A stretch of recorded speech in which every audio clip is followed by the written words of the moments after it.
Conclude చేస్తూ ఓ సామాజిక వర్గం పైన మొత్తం ప్రభుత్వం దాడి చేస్తుంది ఇలాంటి ఒక ఇంప్రెషన్ ఆంధ్రప్రదేశ్లో కనిపిస్తోంది. ఇంప్రెషన్ ఏంటండి? ఫ్యాక్టే కదా. ఉమ్, ఆయన కమ్మ ద్వేషి, మహా కమ్మ ద్వేషి. ఉమ్, ఆయన అన్నిటికీ వాళ్ళని కమ్మోళ్ళనే వాడుకుంటాడు, మళ్ళీ వాళ్ళతోనే మిగతా కమ్మాసిని తిట్టిస్తారు. ఈ సామాజిక వర్గం ఆర్ నాట్ ఫ్యూడల్. ఇదే Kammas are the only ones who inter marry. ఇక్కడ మనకి ఇప్పుడు సంపత్ కుమార్ గారు అమ్మ కోడలు కమ్మ, ఉమ్, మన ఎమ్మెల్యే, మాజీ ఎమ్మెల్యే. ఉమ్, మరి షర్మిల కోడలు కమ్మని. ఉమ్, సో ఆ విధంగా కమ్మాస్ ఎప్పుడు ఇంటిగ్రేషనిస్. వీళ్ళు ప్రోగ్రెసివ్గా ఉండి డెవలప్మెంట్ చేసుకుంటూ సమాజాన్ని మోపుతూ అగ్రికల్చర్, ఎడ్యుకేషన్, ఇండస్ట్రీ అన్నిట్లో వాళ్ళు దాంట్లో విలీనం అయిపోయి ఉంటారు. రాజకీయాలు చాలా తక్కువ. టికెట్ ఇచ్చిన వాళ్ళకి వాళ్ళు గెలిచి చూపించారు. గతంలో టీఆర్ఎస్ కంఫర్టబుల్గా చూసుకుంది కమ్మాజ్ని.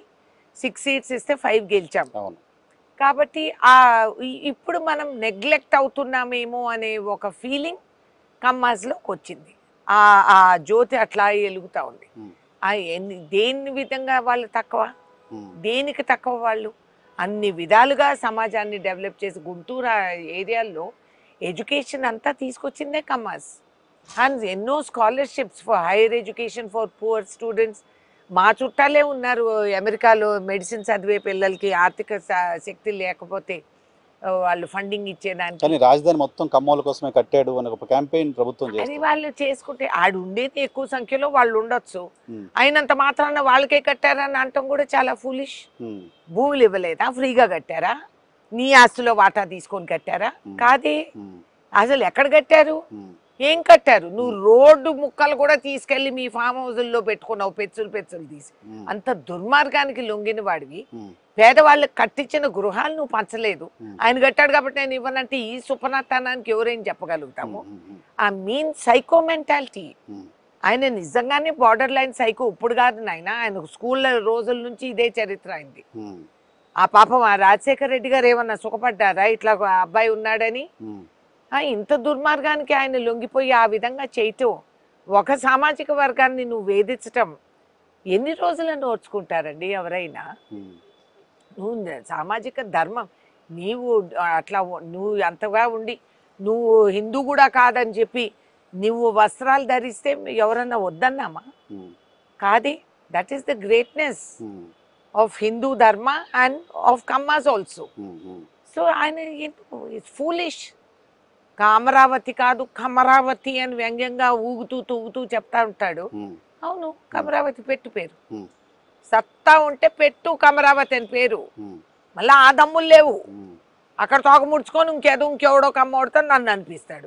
వైసీపీలో ఉన్న కమ్మాస్కి కొడాలి నాని గారు, వంశీ గారు, ఇంకా చాలా మంది వైసీపీలో కమ్మ, వాళ్ళకేం చెప్తారు చౌదరి గారు? ఏమండి, ఇప్పుడన్నా బుద్ధి తెచ్చుకోండి. చరిత్రహీనులుగా మీరు మిగులుతారు. ఎవరికి ఉపయోగపడ్డారు? మీ స్వార్థానిక? మీ బిజినెస్ 4 రూపాయలు నీ చేతిలో పడినంత మాత్రాన అధికార దాహంతో నువ్వు నీ ఇదే మర్చిపోయి, పుట్టుపోరతాలే మర్చిపోయి ఆ విధంగా నువ్వు లొంగిపోతే నిన్ను ఈ కులమే కాదు ఎవ్వడు కూడా క్షమించారు. అందరూ చరిత్రహీనులుగా చూసి మిమ్మల్ని క్షీణించుకుంటారు. కాబట్టి రేపు నీ కాలం గడిచిపోతుంది. నీ పిల్లలు, నీ కుటుంబం పైకి రావాలంటే అందరూ ఆ రోజు ఏళ్ళెత్తి చూపిస్తారు. చిచ్చిచ్చి వీళ్ళు తండ్రి అంటోడు, వీడికి అసలు ఆత్మగౌరవం లేని వాళ్ళ వ్యక్తులు, సెల్ఫ్ రెస్పెక్ట్ కూడా లేకుండా అంత ప్రాకులాడతాం ఆ పదవుల కోసం అనేది నేను చెప్పే మాటలు కాదు ఇవి. బయట అక్కడ చుట్టుపక్కల అక్కడి నుంచి నాకు ఆహ్వానాలు వస్తుంటాయి. మేడం మా పరువు పోతా ఉంది మేడం, వీడిని మోసి తుత్తు మీరు రండి మేడం, మీరు ఇంట్లో కూర్చోండి, నేను నామినేషన్ వేయండి, మేము ఓట్లు వేస్తాం, మాకు ఇంకో ఏం అక్కర్లేదని చెప్పి వాళ్ళు ఆహ్వానిస్తారు. నేను వేరే పని మీద బెజవాడ ఎయిర్పోర్ట్లో దిగితే వచ్చేసారు, గుడివాడ ఇక్కడే రండి మేడం, కారులో వెళ్ళేసి వస్తాం. అయ్యి బాబోయ్, నేను వేరే కార్యక్రమానికి వచ్చానండి. అక్కడ 7లో మేము టిఫిన్ తిని చేతులు కడుక్కుంటాను, పక్కన చేయి కడుక్కుండే వ్యక్తి ఏమైంది మేడం మీరు మాట ఇచ్చారు గుడివాడ వస్తారని, రండి.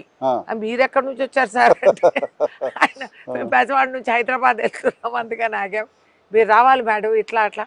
మేము చౌదరీసే, ఏంటి ఆడ పరువు లేకుండా చేసేస్తున్నారు, మీరు రండి అర్జెంటుగా అని చెప్పి వాళ్ళు ఇతర కులం వాళ్ళు, మేడం మేము ఎస్సీలు మేడం మీరు రండి. ఆ విధంగా ఇట్స్ వండర్ఫుల్. ఇంకా మన సమాజంలో ఆ సాహసం మిగిలింది. ఎంత ఒత్తిళ్లు చేసినా ప్రజల ఆత్మగౌరవంతో నిలబడతారు. It's a great lesson so మనందరికీ అయితే రేణుకా చౌదరి గారిని తొందరలో మేము ఏపీ రాజకీయాల్లో చూడొచ్చా యాక్టివ్గా? ఏమండి పిలిస్తే వెళ్తాం, ready, you are ready. Of course. పిలవకపోయినా వెళ్తాం, ప్రచారానికి వెళ్తాం. వన్స్ మీరు వెళ్ళాలనుకుంటే ఇంకా ఆపేదే అంతే, నన్ను ఆపేది నా బండిలో రివర్స్ గేర్ లేదండి, వన్స్ ఐ స్టెప్ ఇన్ ఫార్వర్డే పోవాలా. ఫస్ట్ గేర్ వేసుకొని ముందుకే సాగుతాను కానీ వెనక్కి నా బండి తిరగదు, రివర్స్ గేర్ లేదు. Right madam, thank you very much, thank you very much. ఇది రేణుకా చౌదరి గారితో స్పెషల్ ఇంటర్వ్యూ చూస్తూనే ఉండండి.